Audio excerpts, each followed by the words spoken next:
Happy Wednesday, everybody. Welcome to Over It. I'm Tara Setmayer. We've got Michelle Kinney, Julie Roginsky, JoJo from Jers.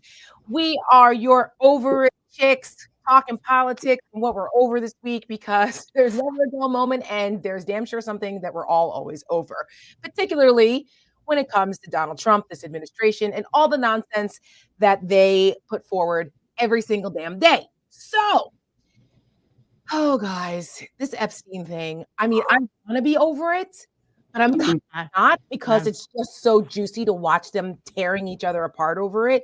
And it's actually given a shot of life to the Democrats a little bit to finally go on offense and put the Republicans on defense. And I'm going to talk about that for my over it later. But Joe's over it. We're going to get right to it because it has to do with the Epstein stuff because it ain't going away. No matter how much Donald Trump tries to make it go away, it's not.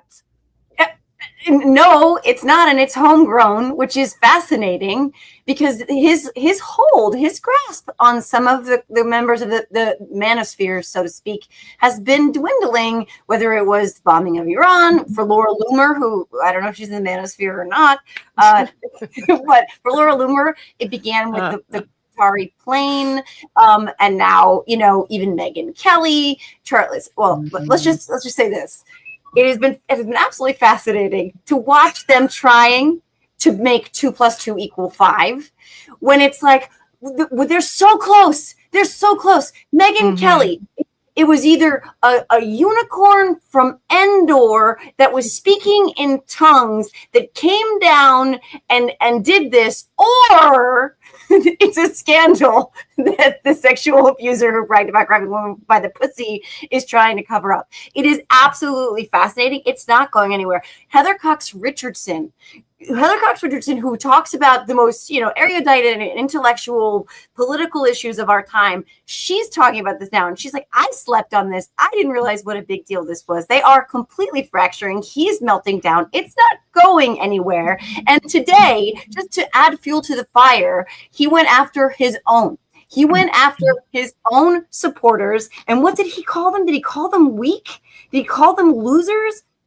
He doesn't need them. Let these weaklings continue forward and do the Democrats' work. Don't even think about talking of our incredible and unprecedented success because I don't want their support anymore. Thank you for your attention to this matter. Oh my God. Amazing. I hate that. Well, no, I actually love it.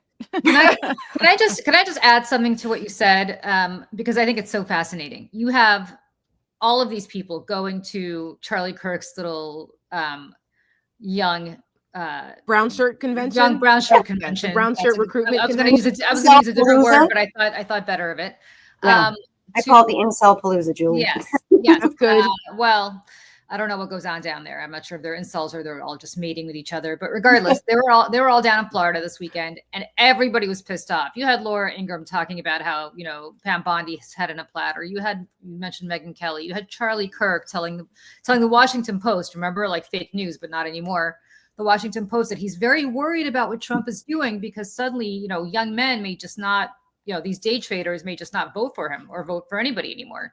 And over and over, you had Gutfeld, you had all these people coming out, just Bondi's head on a platter for not releasing. Then Trump makes a series of phone calls. And all of a sudden, Charlie Kirk goes on his show and he goes, I trust the administration. And then you have all of Fox News, which was running with this nonstop, Jesse Waters and Ingram and all of them running about this Epstein stuff nonstop. Obviously, Rupert or Lachlan Murdoch or Suzanne Scott, the head of Fox, somebody got a phone call because suddenly you don't hear nary a word about Epstein. Megyn Kelly, who, I know well, said yesterday that, everybody knows Trump's not into young girls. It's just not his thing. He likes women. He doesn't like Wait, let me back up. Let me back up because I wrote a whole stuff about this. Everyone knows who's on the island. But I want to clarify Trump's record when it comes to young girls, because I think it's important for people to know.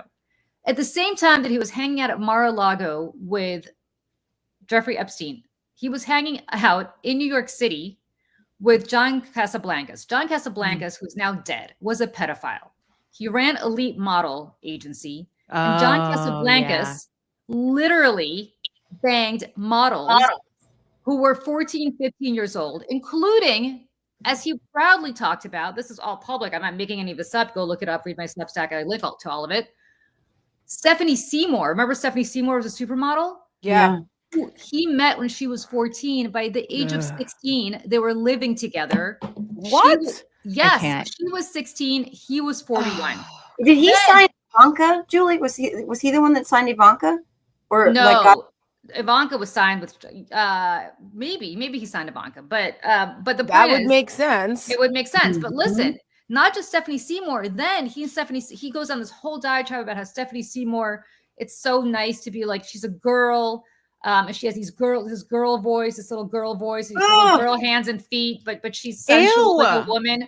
Oh, disgusting. God. And then for his third wife, he marries another girl who he met at one of his contests, the Elite Look of the Year model contest, who was 17. He was 50. No.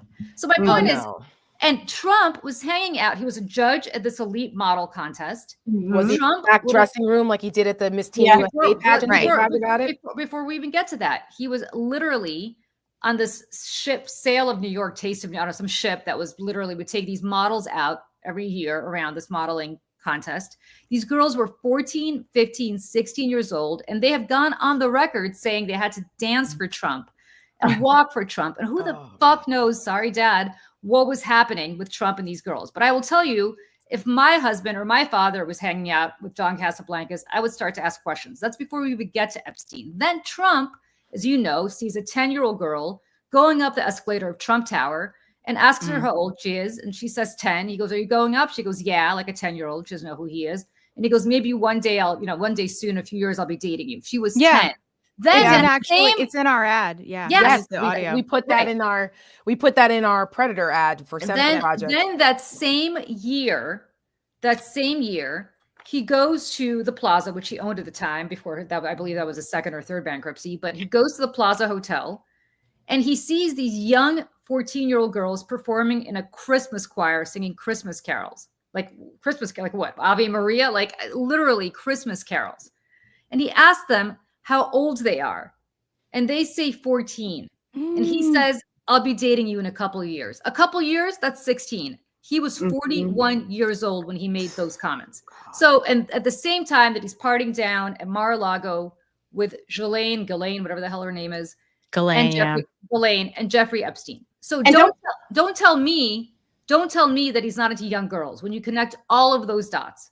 Yeah, and don't forget, he even said, I've heard that Epstein likes beautiful women as much as I do. He likes them on the younger side. Yeah. That's right. Yes. And Epstein told Michael Wolff, that he had videos of Trump with young girls. But I didn't know this until today. Michael Wolff also said that I didn't know this. Did you guys know this? That Epstein introduced Trump to Melania and told sex on the plane first time. Yeah, told Michael Wolff that the first place they had sex was on his plane. Gross. That would explain the crotch spread photo shoot that Melania did on I guess it was Trump's plane, but clearly that there was symbolism there for them. Yeah, so I'm like the genius visa. Einstein. Best thing, she don't speak English even. Yeah, no offense to people with an accent. My dad had broken English and spoke with an accent for his entire life, but even he spoke better and more clearly than that. I know. I'm like, bitch, you've been here for like 35 years. Like, what are you saying? Yeah. But I thought she spoke 5 languages. What happened to that? Remember? Or even speak She can't. English. She's one of them.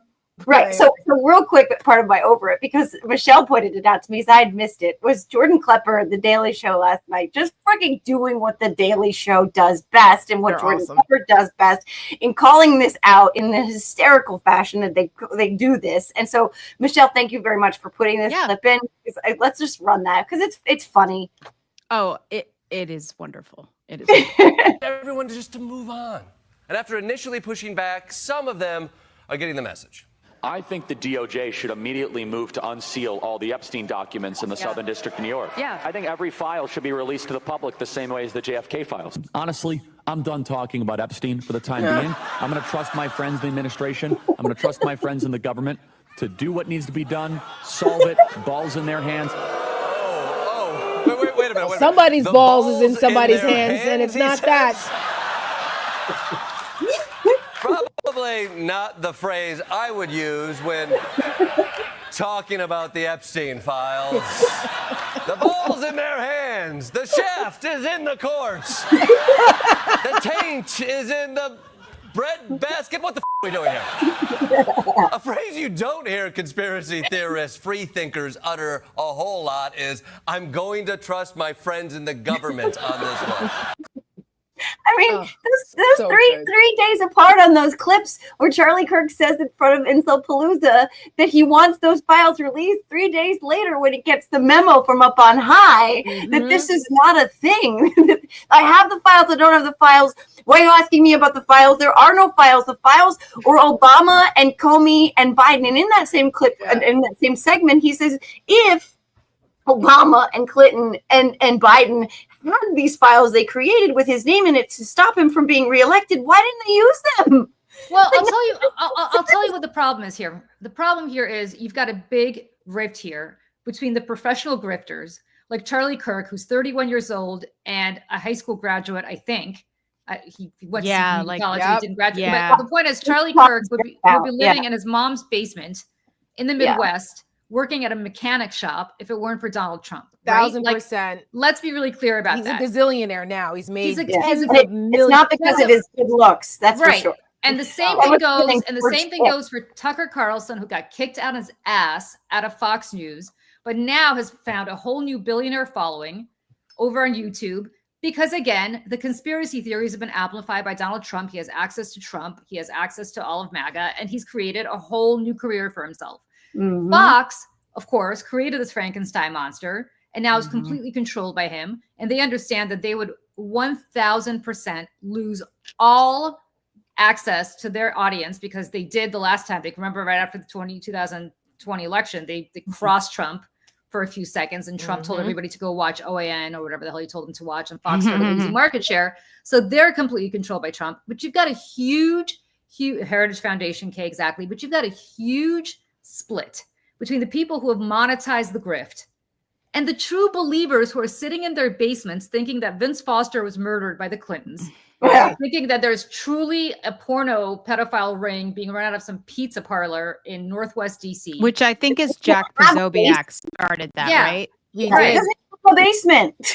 And that's my point. And there's no basement in the Alamo. It was the same kind of dumb shit. And they truly believe that Epstein. Marge sent you. Sorry, keep going. They believe in all the stuff that, that bottom line that they know that they monetize, as opposed to the real true believers who 1,000% believe what they believe. And that's where the split is coming from. And Trump is siding with the deep state. Which means that Charlie Kirk is part of the deep state. It means that all of Fox is part of the deep state. And that's where this is coming from. The problem here with all of this is that it's almost like it doesn't compute. It doesn't compute, because if the MAGA base accepts any of the premises that Donald Trump is trying to give them to make it go away, then they have to admit either that he's part of the deep state or that he was lying to them, or all of it is a lie. People they can't win. They can't There's win. no They're win waiting here. out. And the way that Trump has handled it has made it worse. This rift is worse than it was 5 days ago.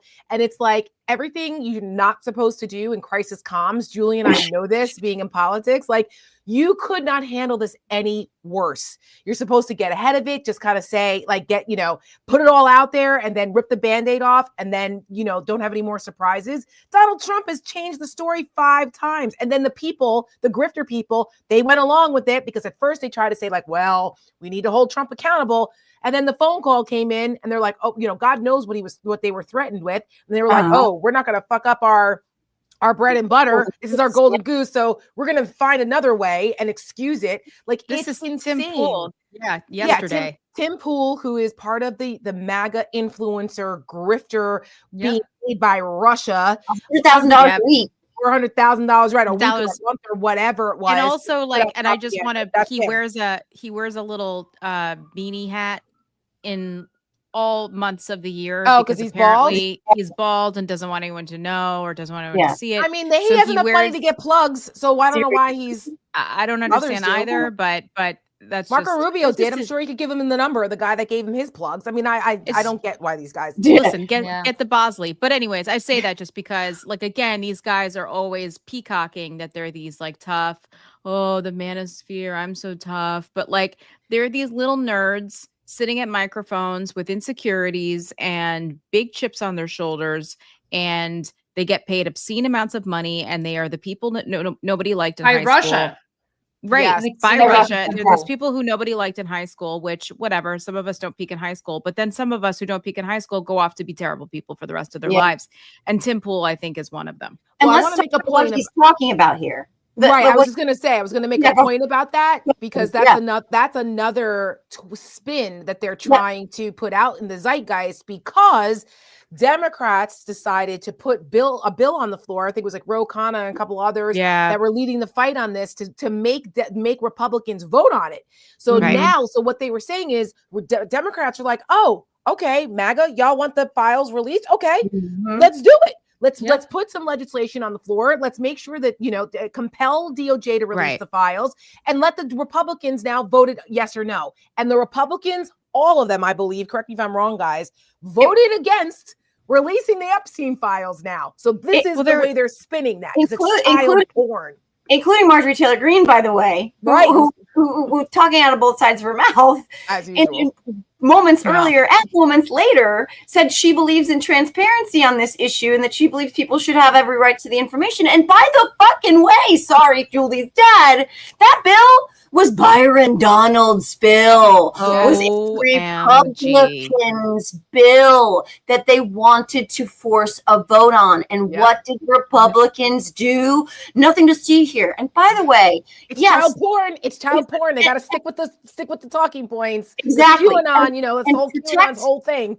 Yes, protect the victims. 1,000% protect the victims. You can do two things at the same time, but what they're doing, a la pretzel twisting, is conflating those things with the Democrats wanting to, put child porn out there. But notice, Joe, how they're flailing, because today it's child porn. Yesterday it was Obama. Biden, whoever it's whatever just comes out of his mouth. So no, what he is basically, I made this analogy today in my Substack. He's basically an aging rock star who goes to the greatest hits when the audience is going to the bathroom because he's playing a song that they don't like. Right. And he doesn't remember what city he's in. Right. He says he's in the wrong city. Right. I mean, Rockstar is generous. Well, Rockstar is generous. I'd say more like Milli Vanilli, but yeah. It worked in the past. This model has worked for him in the past. If you look at go back as far as the documents case, right? This is what they told us about the documents. There are no documents. Wait a minute, those aren't classified documents. The Democrats put those documents there. I declassified those documents. And that thing I'm allowed to have them. Exactly. Same with January 6th. They were peaceful protesters that were sent by the deep state, Antifa and Nancy Pelosi at the same time, but they're patriots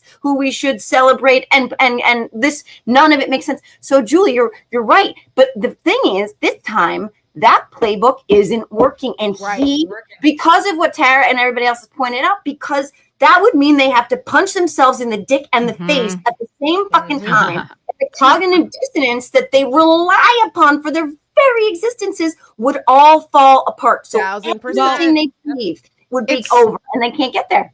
Well, yeah, and to the cognitive dissonance part of that, I jumped in when I was making dinner last night. I opened up my laptop and I joined in Denver Riggleman and Amy McGrath's live podcast in the chat. I was in the chat, and I had a question, and I asked from Seneca Project, is there a breaking point in the cognitive dissonance with the MAGAs? Because as we all know, it is a cult. Like, how is there a point? And if so, what is it?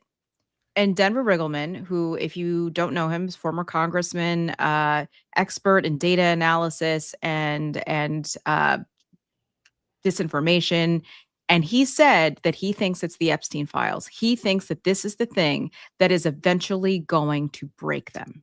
Yeah, I was interested because for those who follow Denver and follow us at Seneca, Denver's on our advisory board, and he besides being our favorite girl dad, he's also like a total badass when it comes to intelligence, because he was an intelligence officer in the Air Force, worked in this space. He works on extremism. He was part of the technical team for the January 6th committee, and his team uncovered a lot of the stuff going on behind the scenes with data and all that with January 6th. He wrote a book about it. Wrote a whole book about it called The Breach. It's very good. You should read it.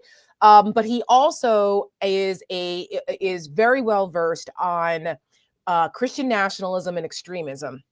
And so when he and he has like it's funny, he has like a hobby on the side where he talks about like the wacko conspiracy theories, starting with Bigfoot. Right. He even wrote a book about that, making fun of them. But it all ties together because the same motivations for why people subscribe to these crazy conspiracy theories. It's a through line with why people are so cultish when it comes to Trump and MAGA and QAnon and how all of that marries together. So when Denver talks about this, I'm always interested. I perk up and listen to what he has to say and what his opinion is. And I'm not so sure that the Epstein thing is going to break MAGA the way we think. Maybe, because the way it's fracturing now, admittedly, is the first time we've ever seen it like this. Usually it's like a couple people carp and then it goes away in like 24 hours. Yeah. This is going on, right? Short-lived, a couple people carp about it, and then everybody's back, goose stepping down Pennsylvania Avenue. Yeah. Now, this has gone on for a full week. Yep. And it's gotten worse. There is no sign of retreat. The national media is all over it. Members of Congress are now all over it. And Trump is literally flailing and making up different things all the time. And so people are it is exposing them and exposing his whole game. So is it long-lived? Are people actually going to stay home in midterms in 2026 over this? I don't know.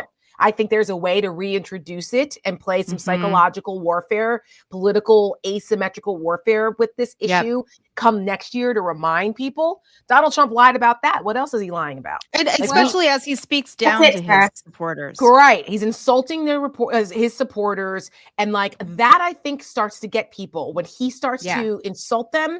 And then when they start to feel the effects of what he's doing, because people don't change unless they pay enough of a price, which leads me to my over it, because I'm watching the Democrats and what they're doing. And this is like, we talk about this a lot because we're all very, very critical of how the Democrats have not been meeting the moment and fighting the fight that they need to. This issue, at least they're stepping up. However, I get concerned about them chewing gum and walking at the same time, because yes, they need to kind of put them on defense on this Epstein stuff, just to point out the hypocrisy. But they also need to not lose sight of what Trump and MAGA are doing to sell the big, beautiful boner bullshit bill that is now law. And they're out here this summer on a tour to sell it. Donald Trump already did that on July 4th, took a victory lap.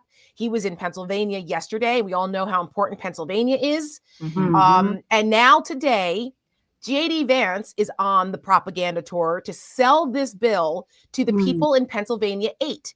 That is Lucerne County. Julie, you know that area well out there. This is part of those suburbs of Philly and those parts of Pennsylvania that are swing districts that go all the way up there. I think Allentown and stuff is up there.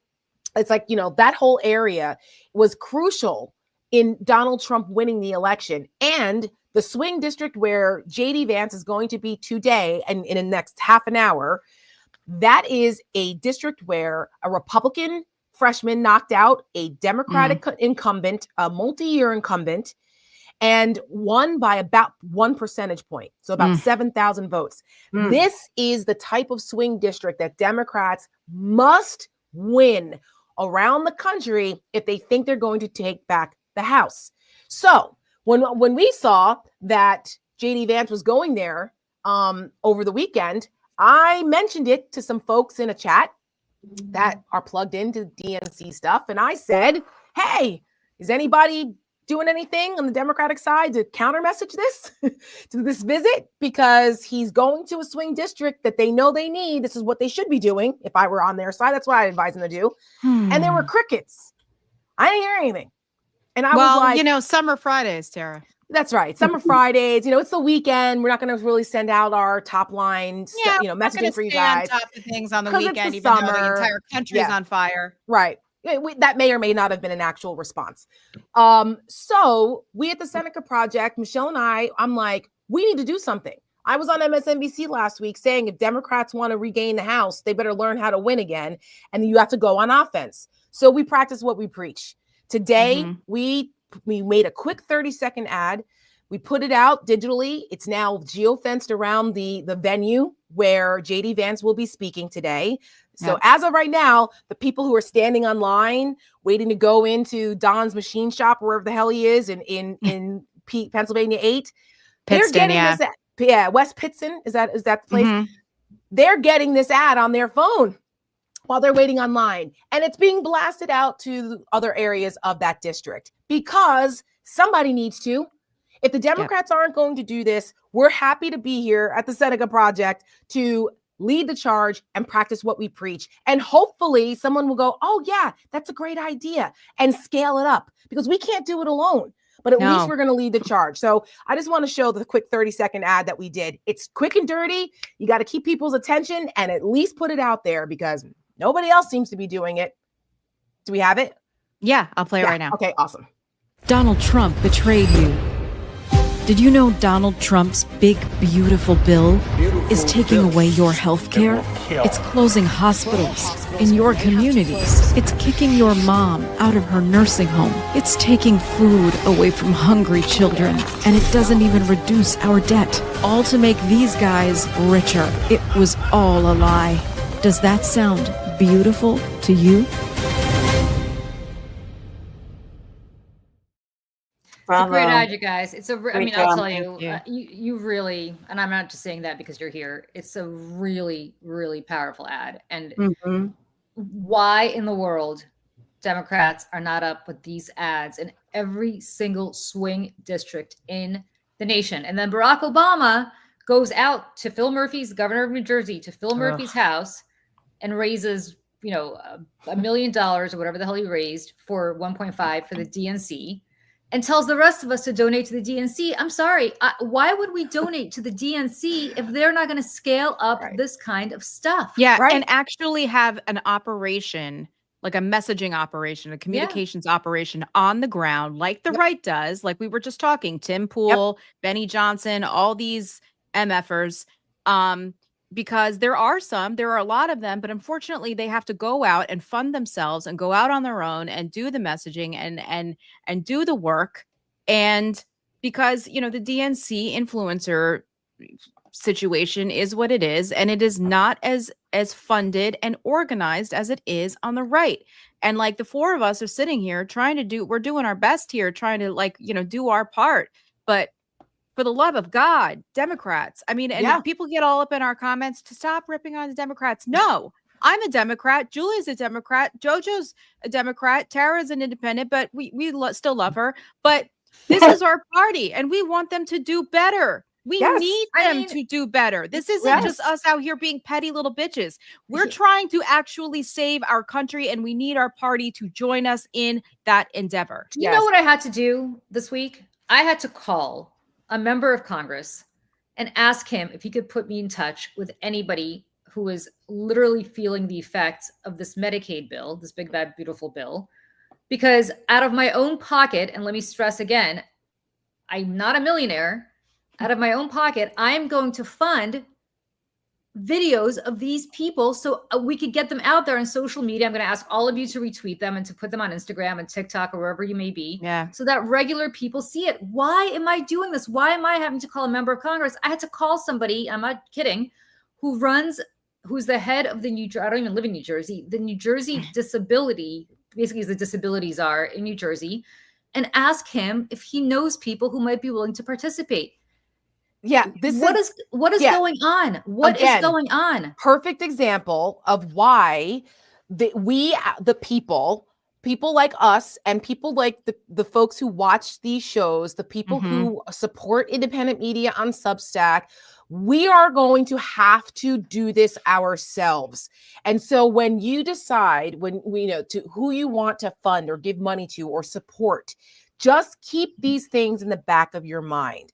For us at Seneca, we are a very small women-led organization. We do not have millions of dollars at all. If you go, you can see Not even close. not even close to that. And we still have managed, thanks to the generosity of regular everyday folks. We don't have, unlike some other organizations, we don't have people who are able to write us, or well, like they haven't yet. We would welcome them if they did. People who could write us $1 million check. There are some organizations that happens. They have people that write them 6-figure checks. Yep. I don't know what they're doing with that money, but you can see what we've done with your money. And that's very important. Julie coming out of her own pocket to do something that these large institutions, that these political institutions that have money and staff and operations that they could execute, they're not. I don't know what they're waiting for, but they can't. We cannot. We have made this point multiple times that you cannot wait. The midterms started the day after the election. Yeah. And the Republicans are smart and they're out here messaging the hell out of stuff, lying to people every day. And so we have to start relentless. somewhere. So Relentlessly. which brings me to my over it. Let me show you how much they lie. And I want to be very clear here. I was on CNN last night with Scott Jennings. Kicking his ass, by the way. Just want to say that. Not just because we love Julie, but whooping his ass. I just want to be clear what a bunch of fucking liars these people are. Scott Jennings, I debated him all of last year. The price of eggs was something he talked about consistently. Sorry, my earpieces are falling out. He consistently bitched about Biden's economy and how much, inflation was going up. Inflation numbers come out yesterday. Lo and behold, the worst inflation numbers in, I think, decades, right? Really bad. Who the fuck is surprised? Sorry, Dad. The tariffs, the back and forth of the tariffs is starting to take an effect, even though he's tacoed out on most of the tariffs. It doesn't matter. There was a lot of supply chain disruption when people really thought he was putting them in place. And now we're learning to live with it, right? Now we have what we have, which is year over year, 27%. The price of eggs have gone up year over year. Play this clip just to show you what a bunch of fucking liars these people are. And then all of them go out on Twitter and start bullshitting and basically up for themselves. And it's not just him. It's just this is just an example. But why don't you play this clip and I want to just talk about that. And I just want to lead in on Julie's behalf for her. Because she won't say it. She wanted to play a much shorter, like tiny clip, but I actually think that the context that bookends this moment that the exchange that she has with Scott Jennings is actually very important. So you can see the lead up, you can see the spin and how his wheels turning and how this ended up. Television, the Consumer Price Index show that a lot of things went up: coffee, steak, chicken, apples, oranges and tangerines, apparel, household furnishings, audio electronics. New vehicles went down slightly, but toys went up. Some of these are the highest increases that you've seen in inflation on some of these issues in years. So there's clearly price increases happening. And at the same time, Trump is doubling down on tariffs. And also, we don't know exactly how accurate any of this data is, one way or another. I should be clear. I think it's a mistake to do this cherry picking. I mean, men's suits, men's underwear, boys' shoes, girls' shoes, women's outerwear, bananas, tomatoes, tea, outdoor equipment. I mean, I could go down. These things were falling.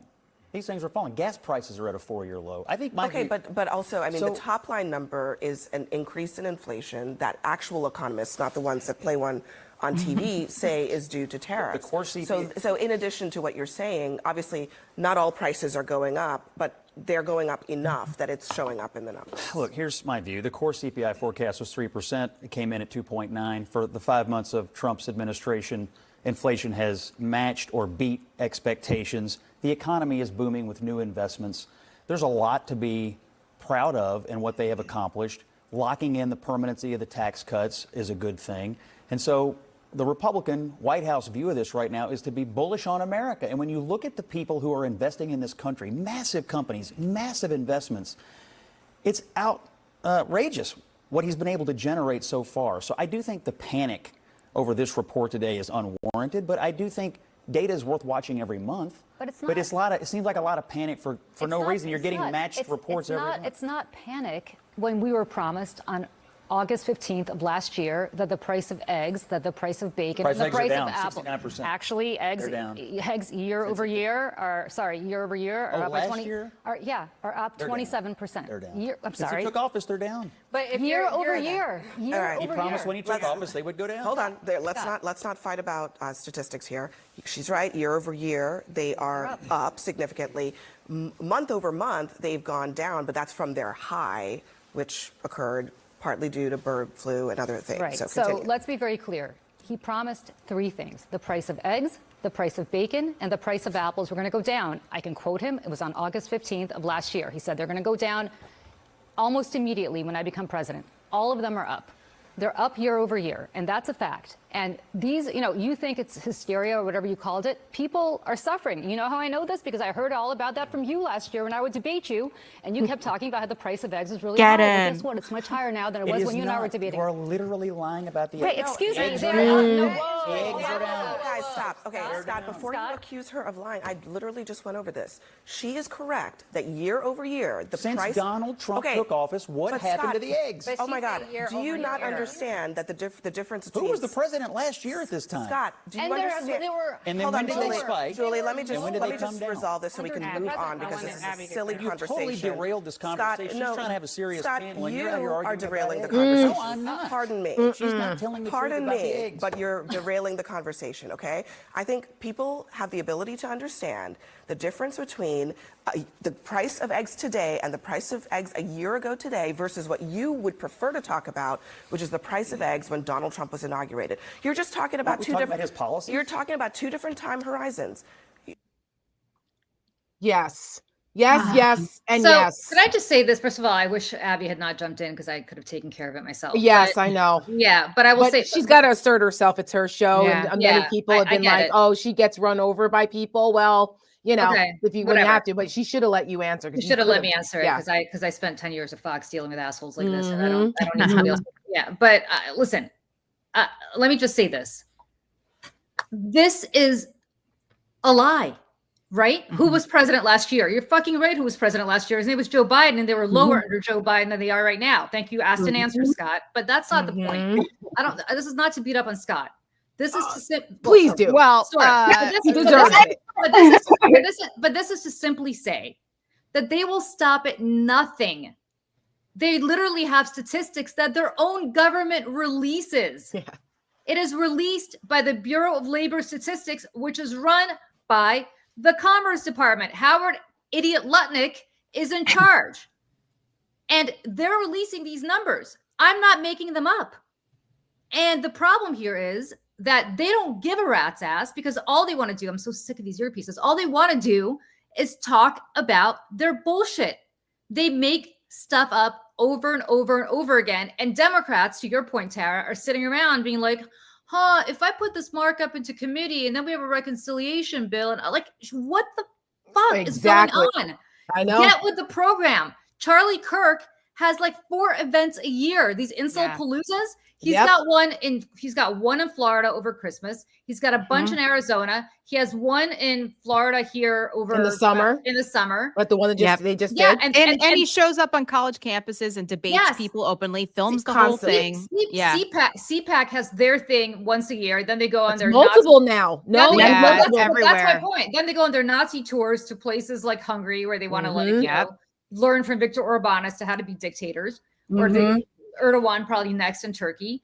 And the problem is that we're sitting around writing sternly worded letters, Barack Obama going to a millionaire's house. And I have seen Phil Murphy's tax returns, and they're quite extensive. Let me tell you, you don't go to Phil Murphy's house and talk about how Democrats need to get out of a crouch when the fucking governor of New Jersey, a Democrat, runs to Bedminster every 5 minutes to kiss the ring of Donald Trump because he wants to cover his bases.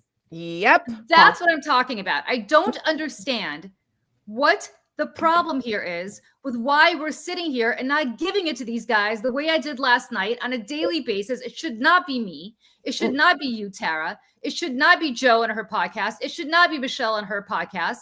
It should be our leaders in the Democratic Party, and stop with the goddamn finger wagging, Barack Obama, because the person you were talking to is the governor of New Jersey, who I already talked about, and standing next to him was Ken Martin, the head of the DNC. What are these people doing? And you're he's alive. At least he's alive. And you're lecturing us, and you're lecturing us about how we need to stop. Yeah. No, listen, Julie, I agree with you 1000% on all of this. And one of the things that I have been imploring them to do is to get out there more and more and go actually talk to people, actual people. And some of them I'm going to give credit where credit is due. Maxwell Frost, Chris Murphy, Ruben Gallego even now is going into places like South Carolina. I will say I have tried to implore them to do more of these in-person things because of many things, CPAC and Turning Point, but because there's now going to be even more deserts thanks to this fucking rescission bullshit where they're going to strip even more small media out of towns where people are not going to get their information from anywhere but these mega channels like Fox and OAN and shit. So there's even more of a vacuum where we need to go in there in person where people can actually communicate with real people. And also, when this bill is polled, when people actually know what the fuck or have some sense of what the fuck is in it, 6 out of 10 of them across the political spectrum are saying this is really bad. And the Democrats should be taking that gift, unfortunately, that is just how awful this fucking thing is, to James Carville, who, whatever you think about James Carville, I think he said this is polling worse than any legislation in the last, I don't even know, since they've been tracking this shit. It's that bad. The Democrats need to grab that by the balls, to borrow from Charlie Kirk, couple it with the fact that there's blood in the water. They are wounded right now. They are fractured. They are firing at themselves. What we need right now is to go so hard on offense, take our own project, as somebody was talking about, I forget his name, Michelle put it in the chat, 2029, go on offense, be strategic, and communicate the real costs of what is happening and the corruption and the fact that Donald Trump and Republicans do not give a shit about you, so much so that they don't even care about their own base anymore. He called them stupid about 10 minutes ago. He called everybody in his party who cares about the Epstein files stupid. So right now, Democrats need to seize on all of this, all of it, and go out there and actually communicate it in a way that people will want to engage with it and don't talk at them. No sternly worded letters, no pictures with baseball bats, no acoustic guitar songs.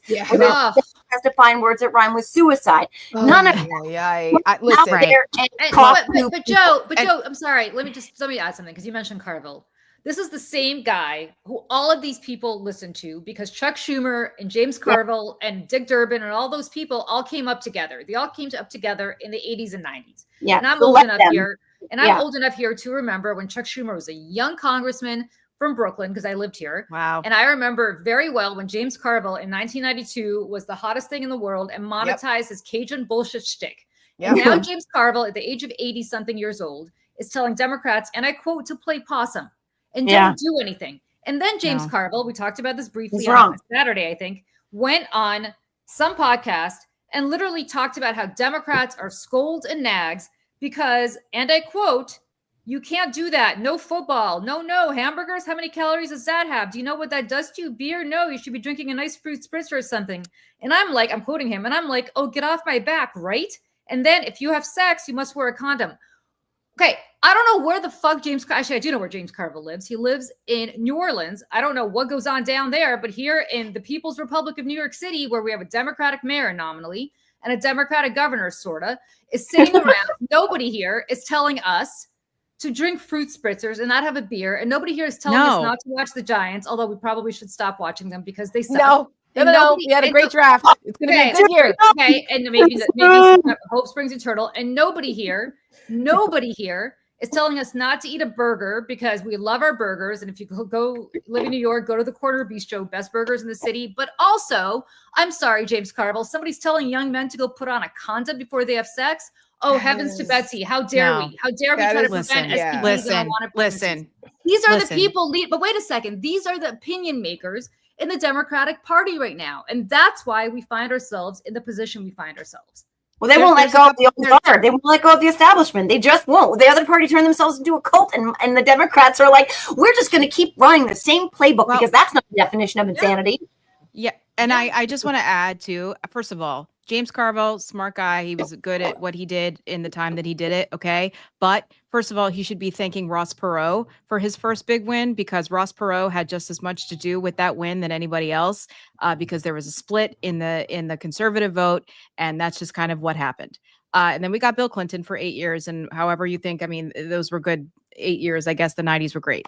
But listen, I love Barack Obama. I was at both of his inaugurations. I stood in the cold. I've got, pictures of him on our wall from the New York Times, okay, hanging in my apartment. But I'll say he was the guy for the moment.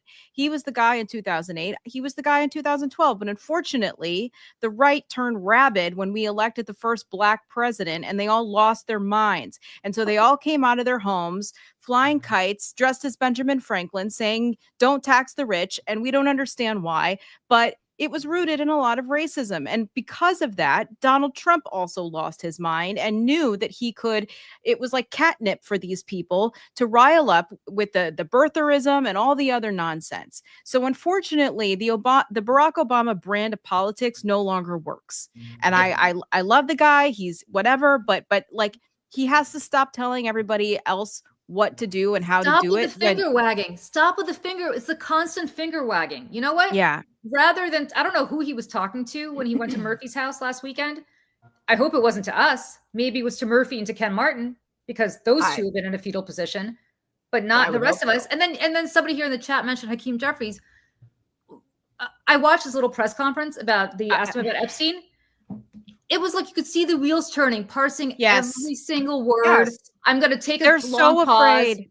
What are you afraid of? He does it all the time. The files. Release. You know what he should have done? Look straight into the camera and said, "Mr. President, make good on your promise. Release the files. Stop protecting pedophiles." Exactly. Because that's what Republicans do. They do that all the time. That's another reason. Like, see, what's happened is that Republicans were able to take some of the progressive virtue signaling during the Obama years and cherry pick those things and turn it around to turn it into the woke police. They're telling you what to do and all of that. Right. And then now it's gone over to the transgender issue and all of that. They cherry pick these cultural issues. And that's what has lost elections for Democrats, because they were able to take some of those things and say, look what they're telling you to do. Eat arugula. How dare they? If I want to eat a cheeseburger, I will. Go exercise and touch grass. How dare you tell me that? But meanwhile, they're okay with RFK Jr. telling you to do all these things and do like the cognitive dissonance is wild, and volumes will be written about the sociology behind this. So the problem here now is that Democrats need to stop with the qualification of every single word out of their mouth, still worrying about focus grouping this or that. And like Julie said, you look dead into the camera the way Gavin Newsom was doing. I mean, we all have our reservations about him and the authenticity factor, but people were like, you know what? If this guy's going to look in the camera and say, "I dare you to come and arrest me, Donald Trump, come and get me." People and were really like, mean it. And people were like, "Holy shit, yeah!" Like that's what they need, but it has to come. You can't but then don't go play banjo or wherever the hell he did on the other day. The other thing is like, come on, dude, like you gotta know how to do it. But that's why for us as messengers, what was effective about that 30-second ad, we came right at you and said, Trump has betrayed you.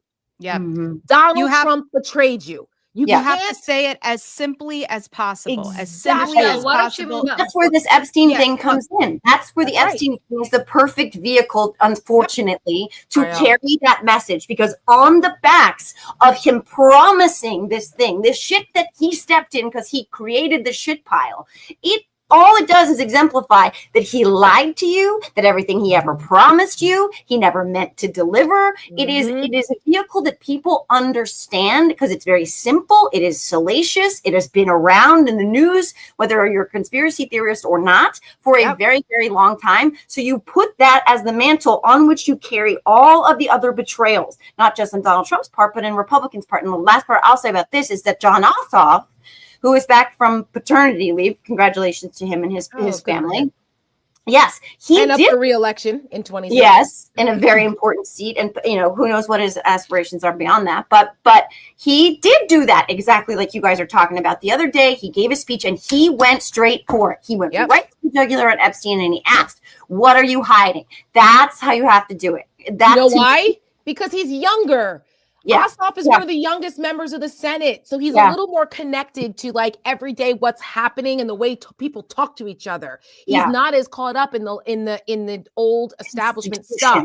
Yeah. So that's another, there's a generation gap here with that too. He's not as entrenched in it. You guys, so let's move on to Michelle's over it because we are I don't want to shortchange her.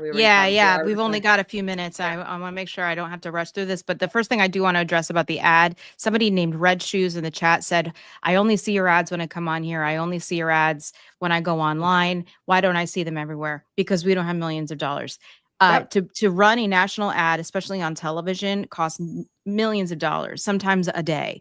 As much as we would love to run them everywhere, if you know anybody who's got that kind of money, please send it our way. We would love to put it everywhere. But for now, the people who we want to see that ad, we usually will target digitally in the areas where we want to. So today, like we were saying, in Pennsylvania's 8th congressional district, which is Luzerne and Lackawanna counties in Pennsylvania, are going to see that today and perhaps in the following days, because we have a number of voters that we're trying to reach and we have to make sure that we get to them. So I'll say that first. But the second thing, and I want to bring this back to the Epstein thing and why it matters because of the MAGA thing, right? Because the fracture in MAGA, but also because women were the centerpiece of the 2024 election. And then when Donald Trump won, we somehow went to the back of the line and nobody gives a shit about us anymore. And the problem is a lot of women don't give a shit about ourselves anymore.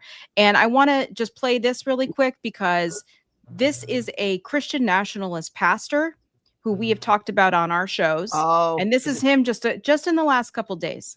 Webben? Well, this guy.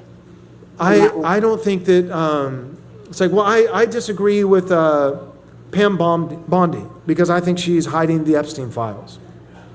And I'd be like, yeah, but also I don't like Pam Bondi because she's a woman and she shouldn't be in public, not in politics.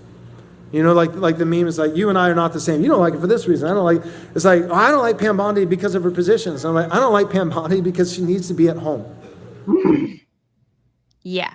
So I say all that because there are people, the Christian nationalists, right, that say all this crazy stuff. The Republicans say all this crazy stuff. And a lot of men and Democrats, by the way, pretend to care about women. And it's all performative nonsense because when behind closed doors, a lot of them talk to us like we're children. I'm just going to say that. It happens all the time. It's infuriating. Not to mention on a legislative and policy perspective, we are losing our rights every single day. And there's legislation happening in many, many states in this country to take away our rights to our bodies, to birth controls, for medical decisions, and to protect us from abuse. And why I'm bringing up my over it is Brad Pitt. My over it's Brad Pitt. And you're probably trying to figure out why. Okay. If you've noticed, he's everywhere right now because he's got this F1 movie out, right? Every time I turn on Apple TV, I have to watch some stupid ad about his car racing movie. No offense to people who like car racing. I don't like it. So here he is. Brad Pitt is fooling you. This is in Vulture. This ran in the beginning of June, okay? I'm just going to read the beginning of this. Brad Pitt's carefully choreographed press tour for the F1 movie, continuing to work with crisis management publicist Matthew Hilzick, who has represented Johnny Depp. We all remember him. Justin Baldoni, who's been in his situation with Blake Lively. He has made a concerted effort to reestablish himself as an emblem of unaffected, undiluted movie star cool. Okay? Because if we need a reminder, there are court documents alleging that during a trip on a private plane in 2016, he threw his then wife, Angelina Jolie, against a wall, shook her, poured alcohol on her when she was trying to sleep.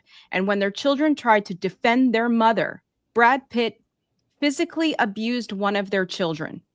5 days after the flight, Jolie would file for divorce. It was only finalized in December of 2024. And in the years since, Brad Pitt won an Oscar for Best Supporting Actor in Once Upon a Time in Hollywood. And his movies after that have done well. Now, if you noticed, he's gotten a facelift since then. It's very subtle, but he has. He's got a new young girlfriend that he brings with him everywhere. And they put him right in the front at the Golden Globes. And everybody was looking down going, oh, Brad Pitt's in front of me. That is all orchestrated. It is paid for by Hollywood publicists and marketers. Okay. And why this matters? Because culture matters. Culture matters in this moment as much as anything else. And the culture is we don't give a shit about women. From P. Diddy to we elected a rapist, an adjudicated rapist, and Brad Pitt is out here, and we're all supposed to be celebrating this wonderful hot man who's so sexy and who physically assaulted his wife on a private plane and abused his children. And because he's got millions of dollars and a lot of power, he's able to pay for a press tour to rehabilitate himself. Now, if Brad Pitt can do that, imagine what the leader of the free world can do and the people around him. And that is why all of this matters, because at the heart of this, and we've got a long list of things that we need to be fighting for, and at the forefront is our democracy, because without it, we have nothing else.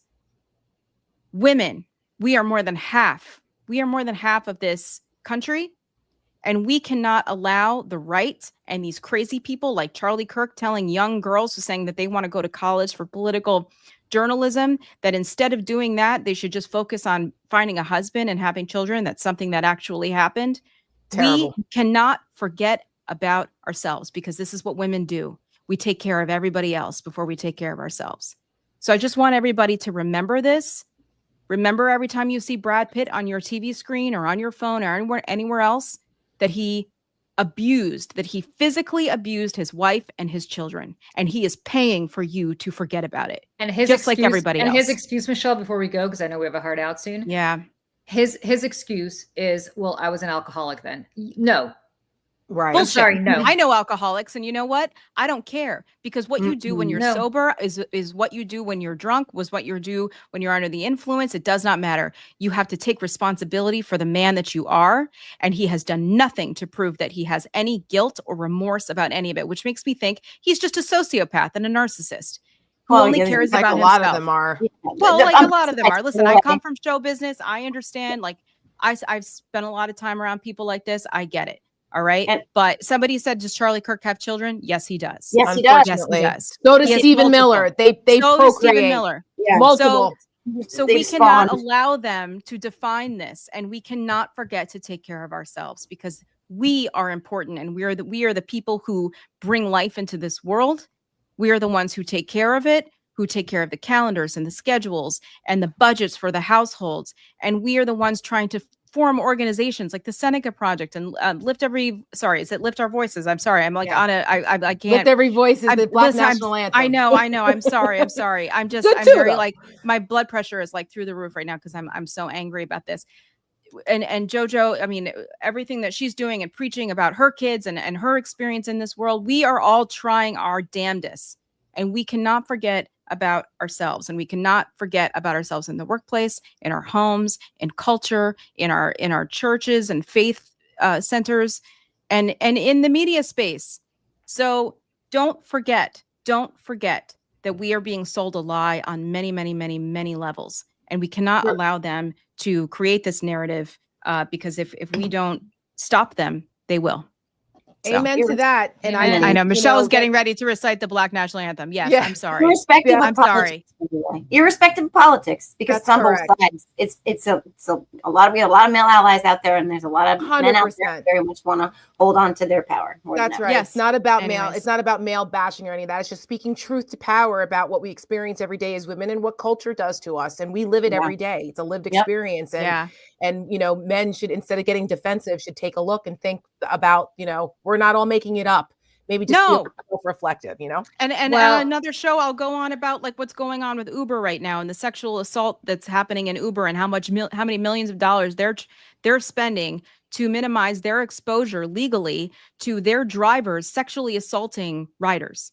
Okay? So like Yeah. this goes across many parts of our lives and our safety. And I wanted to say that because I just feel like it needs to be said because not enough people are talking about it. And Julie and Gretchen Carlson, I apologize for getting the name of your wonderful organization wrong when I was on a roll. And Speaking of I'm Julie very, very Gretchen sorry. Carlson, I've got to run because I have to Yes. do a podcast for Lift Our Voices for our Yes. organization where we talk about this all the time. Yes. Yep. Certainly should continue this conversation. That's Tara, right. I think you're going to be on MSNBC. Yes, I'll be on MSNBC this hour. I just got the updated hit time. It's at 1:40, 1:45. So I'll be on there talking about what's happening with the Medicaid cuts and the big bullshit bill. So tune into that. And Joe, you've got something coming up too, yeah? Yeah, so this was a big week for me for politicians. I had Malinowski on my podcast, Danish. On Tuesday, I have Jared Moskowitz. I interviewed him yesterday, and as soon as we wrap, I'm interviewing Senator King. We're going to talk about the big billionaire boner bill and what they're doing to USAID and PBS and NPR, and how, like, once again, the Congress is punching themselves in the dick. So look forward to that. And then if anybody can help me put some pressure on Governor Gavin Newsom, I have a nice little entree of interviews to show him that I can interview him too. So Gavin Newsom, give me a call. There you go. There you have it. Thank you guys for joining us on Over It on Wednesday. Be sure to check us out on Saturday for Over It Coffee and Conversation. And you can check out Michelle and I on our Seneca Project show, The Stakes, tomorrow night at 7:30. Thank you guys. See you soon. Bye, everybody. Like and subscribe, everybody. Like and subscribe. Yes.